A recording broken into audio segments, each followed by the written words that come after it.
Wano police eyinowulira obujja naye bakubamu kutiyagas tesobola bakkiriza kweyongerayo. In Uganda's capital, Kampala, tension is once again boiling over. As the nation edges closer to its 2026 general elections, waves of discontent are sweeping through the streets, citizens demanding political reform to an end to corruption and the release of political prisoners. Because I want to ask Mr. Byabakama publicly.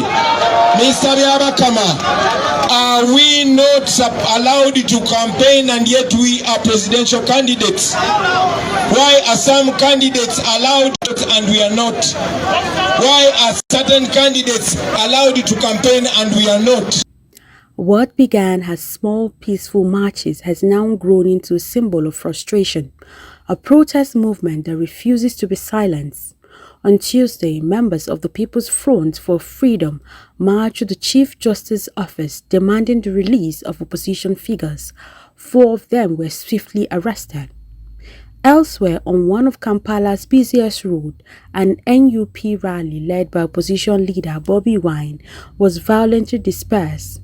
Security forces tore down posters and detained several supporters of the #Protest Votes 2026 campaign, a growing call for Ugandans to reject the long rule of President Yoweri Museveni and his national resistance movement. President Museveni has been in power since 1986, nearly 4 decades at the helm. His leadership, once hailed for restoring stability after years of turmoil, is now seen by many as an unyielding grip on power. Uganda's youth, who make up the majority of the population, say they have grown up under a system that has offered them little, no jobs, rising prices and shrinking freedoms.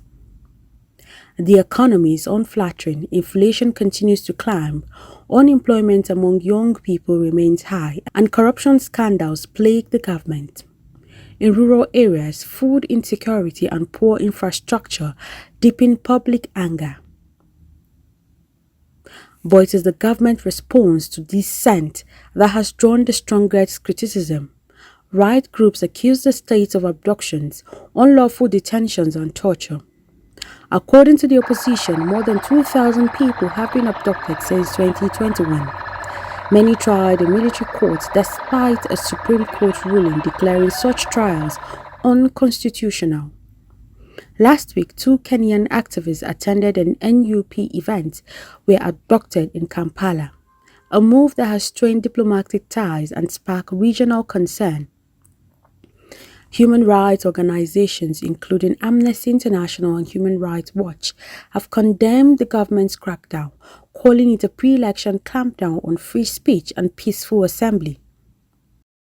These protests did not start today.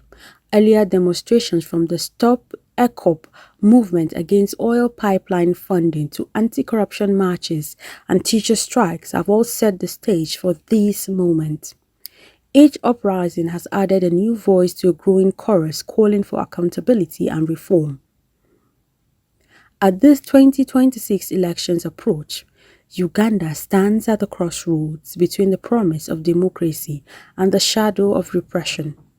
The world is watching as a new generation demands a voice and a nation searching for justice, freedom, and change.